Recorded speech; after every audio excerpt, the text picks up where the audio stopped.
Hi, welcome back to EducateTube.com. My name is Sipsky, your host. Today I'll be showing how to make a fire starter like this one here. Why you want to do a fire starter? Well, if you want to burn a wood log or firewood like this one here, you would probably need a proper fire starter. Let's get started. I'll show you how.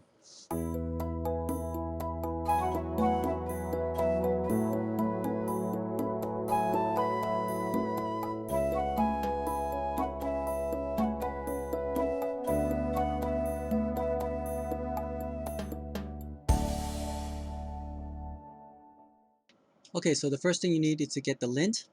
How do you get it? Well, you get it from your dryer. You collect them when you dry all your clothes, and it'll look something like this. Next thing you need is a wood chip. Now you can get this from your pencil sharpener. When you sharpen your pencil, you'll collect some wood waste and then you put in a plastic bag. Like I said, nothing is wasted. Cool. The last thing you need is a wax, a candle wax. As you can see here, I have candle wax I'm not using, so I'm just gonna put in a pot like this one here. You also need newspaper, as you're gonna be putting it on the bottom. We're gonna roll the melted uh, wax and the lint and the wood chip when they melt together and making it into a stick. Okay, so let's get started. I'll show you how to do that. Okay, so you need to set up the pod. This is a metal pod. You can buy one at a dollar store for a couple bucks, and you also need a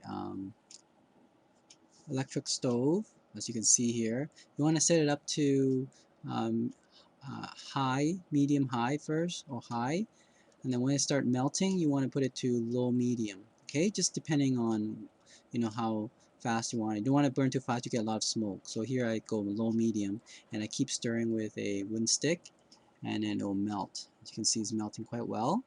Once it's all melted, what you want to do is you want to add the wood chip. That's what I'm going to do right now. As you can see, this is what from the pencil sharpener uh, wood waste that I got, as I showed you before. So now I'm just going to pour it in. Um, you can see there, okay, it formed a little multiple bubbles there. So then you keep pouring it in, and then just keep stirring it with a wind stick like here, okay.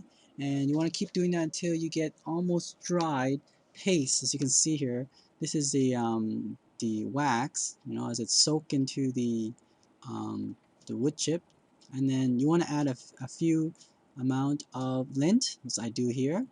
Now you may just use the wood chip itself, but I find the lint, mixing the lint in there, about a quarter to half as much as the wood chip, you get a pretty good fire starter, as you can see here, because the lint will actually absorb the rest of the wax. So as you keep adding lint at the end, it gets very thick and dried paste like this one here. Okay, and what you want to do now is using the newspaper. Well, actually, just make sure it rounds into like you know, a tubular shape like that, and then you want to use a newspaper just to roll it in. Now it's really hot, so just be careful. Okay, so I'm taking my time to roll it. It's actually quite hot because of the wax still. It hasn't dry yet, so you roll it as much as you can with the first newspaper. Then you want to try it for the next one, and then later on I'll show you that you can actually put masking tape like this one here. I use a green masking tape and to tighten it, okay? And I want to do that for every 2 or 3 centimeter, like you can see here, okay? And you form like almost like a tubular sausage like this one here.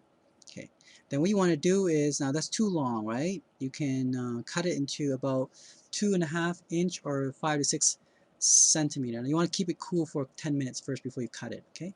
Now when you're ready to cut it, I use a pretty strong scissors. This is actually the scissor cut for pruning and cutting branch. Okay, you can see when I cut it, inside you can see the wooden chip and the lint and then the wax all dried up. So as you can see, the size is about 2.5 inch that I cut, or about 5 to 6 centimeter. And then you want to save that in a plastic bag, which I did there. And I'm going to use it for later on. Okay, I'm going to show you actually how to test it. and see which one is better, whether it's the commercial one or the do-it-yourself, the one here I'm doing, fire starter, whether mine's better or the commercial one's better. Okay, so I'll show you right now. But first, let's do a precise measurement of that. Okay, so here's a commercial one. It's about 10 grams, commercial fire starter.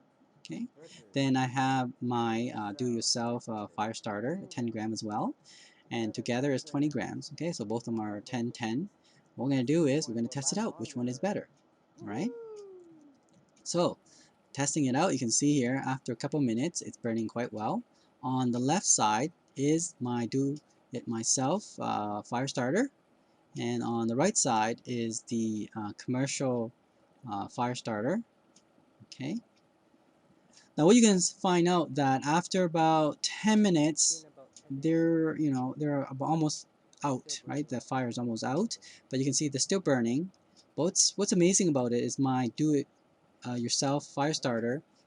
When I add more air to my fire starter, you can see here it actually goes back and it starts burning. But the other one, the commercial one, did not. So you can see mine actually lasts longer. It lasts 5 minutes longer, okay, or up to 10 minutes actually. And you can see here after 15-20 minutes it's still burning.